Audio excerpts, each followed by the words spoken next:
اچھا سر، اگلا سوال یہ ہے کہ ایک سوال مفتی اسحاق صاحب نے یہ اٹھایا ایک کلپ میں کہ اعلی تشیع حضرات یہ دعویٰ پیش کرتے ہیں کہ جو بھی دلائل دیتے ہیں اعلی تشیع کہ جی قریشی ہوں، ہاشمی ہوں، اولاد رسول صلی اللہ علیہ وسلم میں سے ہوں، ائمہ اہل بیت اطہار ہوں، تو انہی سے ہم دین لیں گے، وہ عالم بھی ہوں، وہ شجاع بھی ہوں، تمام صفات ان میں زیادہ ہوں، اور اہل سنت کا یہ ظلم ہے اہل تشیع و اثنا عشریہ کے بقول کہ انہوں نے ان ہستیوں کو چھوڑا ہے، جو کہ اہل سنت تو کہتے ہیں ہم نے نہیں چھوڑا، لیکن اہل تشیع و اثنا عشریوں کا یہ موقف ہے۔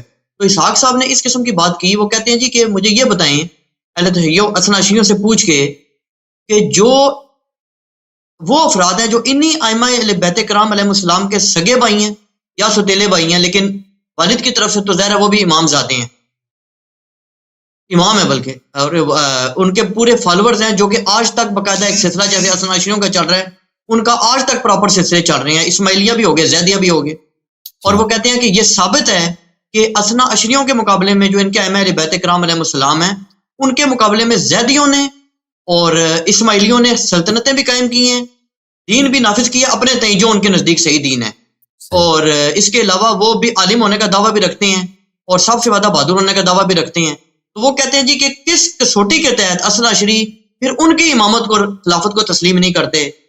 کیا ان کے پاس دلیل ہے کہ یہ جو افراد تھے جو کہ فاطمی بھی تھے، ہاشمی بھی تھے، قریشی بھی تھے، دلیر بھی تھے، عالم بھی تھے، فاضل بھی تھے، اماموں کے گھروں میں پرورش پانے والے بھی تھے، اور ان کو آج کے اثنا عشریوں سے کہیں زیادہ علم تھا کہ امامت منصوص من اللہ ہے، تو کیا ہم امام ہیں یا کوئی ہمارا دوسرا بھائی ہے، تو ان کو کیوں امام نہیں مانتے اثنا عشری؟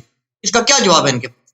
دیکھیں ان کا مقدمہ یہ غلط ہے نا، کہ ہم شیعہ یہ کہتے ہیں کہ اہل بیت علیہ السلام سے جو عالم ہے، جو شجاع ہے، جو دلیر ہے، اس کو امام ہونا چاہیے۔ ہمارا یہ عقیدہ نہیں ہے، ہمارا عقیدہ یہ ہے کہ اہل بیت علیہ السلام میں سے جو معصوم ہے، جس کو اللہ نے عصمت دیا ہے، اور جو علم رسول صلی اللہ علیہ وآلہ وسلم کا وارث ہے، اور یہ دو جو صفات ہیں، یہ جو صفت ہے، ایک عصمت اور ایک اللہ تعالیٰ کی جانب سے کہ کوئی شخص معصوم ہو، اور جو سب علوم رسول پاک صلی اللہ علیہ وآلہ وسلم کو، جو امت کو کسی چیز کا بھی احتیاج ہو، اس کے پاس اس کا علم ہو، یہ صرف نص کے ذریعے سے ثابت ہو جاتا ہے۔ علم تو ثابت ہو جاتا ہے، بہرحال علم ثابت ہو جاتا ہے، نص کے علاوہ بھی ثابت ہو جاتا ہے۔ مثلا ایک ایسا شخص ہے، اس سے کوئی بھی سوال کریں وہ جواب دے دیتا ہے، صحیح جواب دے دیتا ہے۔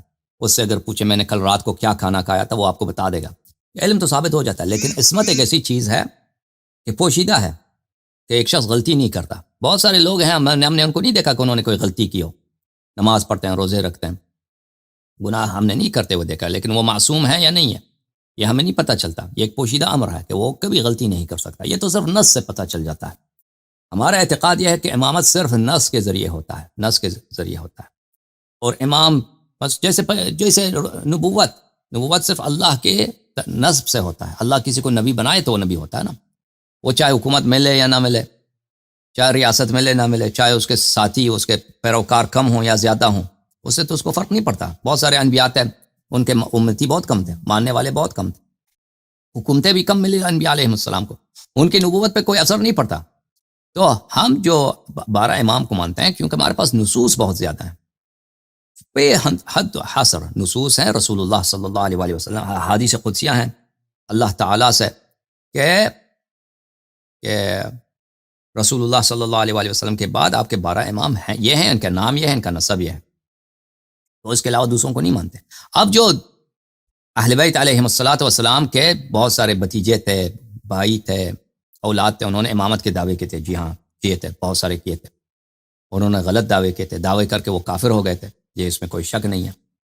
جیسے حضرت نوح علیہ السلام ہے، ان کا بیٹا جو ہے وہ جانتا تھا کہ نوح علیہ السلام کیا ہے، پیغمبر ہے اللہ کی جانب، اس نے سب معجزات دے کے اپنے والد کے، سب لوگوں سے زیادہ اس کو آتا تھا کہ ان کے والد کتنے نیک آدمی ہیں، کتنے سچے آدمی ہیں وہ، اور اللہ واقعاً وہ اللہ کے نبی ہیں، معجزات دے کے تو، لیکن وہ نہیں مانتا، کافر ہو جاتا ہے۔ حالانکہ اس وقت کے عذاب بھی آیا، نوح علیہ السلام نے کہا کہ آ جا میرے پاس، اس نے کہا میں پہاڑی پہ جاتا ہوں۔ جب عذاب، وعدہ بھی پورا ہوا، عذاب بھی دیکھا، پھر بھی کہتا ہے میں پہاڑی پہ جاتا ہوں، پھر بھی اس نے ایمان نہیں لایا۔ تو یہ کوئی، ہم اہل بیت علیہ السلام میں جو 12 امام ہیں، جو 14 معصومین، ان کو معصوم مانتے ہیں۔ باقی جو افراد ہیں ان سے غلطیاں ہو سکتی ہیں، وہ کافر بھی بن سکتے ہیں. آج بھی بہت سارے سادات ہیں، سید ہیں جو ملحد بن، آپ کو نہیں پتا؟ سید ہے جو نماز نہیں پڑھتا، ہے کہ نہیں علی الحسن صاحب؟ جی بالکل، بے نمازی بہت ہیں.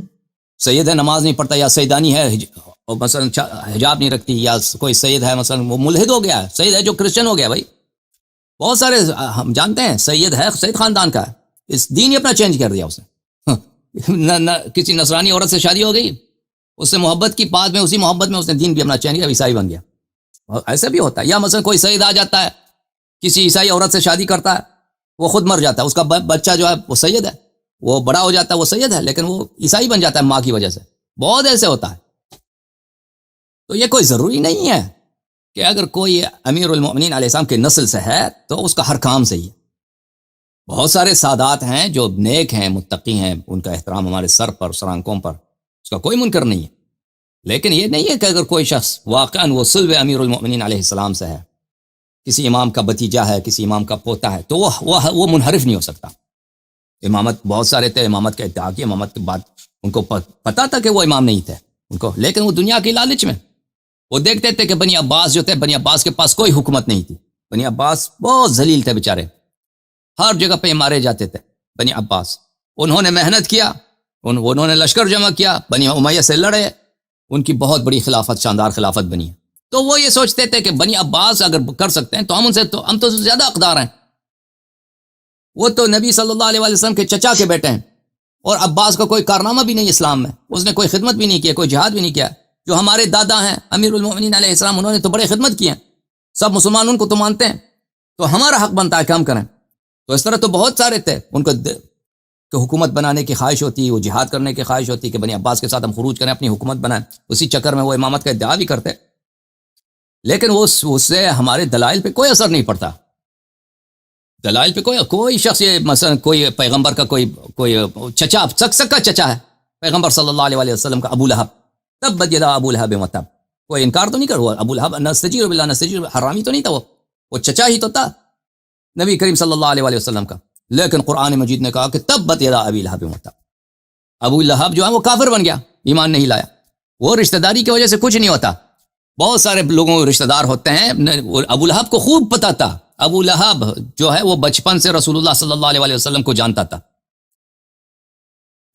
پہلے دن سے جانتا تھا. وہ اس کو پتا تھا کہ یہ کتنا پیارا شخصیت ہے، یہ کبھی جھوٹ نہیں بولتا، یہ امین ہے، یہ صادق ہے، یہ اس کے پاس معجزات ہیں. لیکن وہ جو ایمان نہیں لاتا تھا، بس ختم، اس کی بدبختی تھی.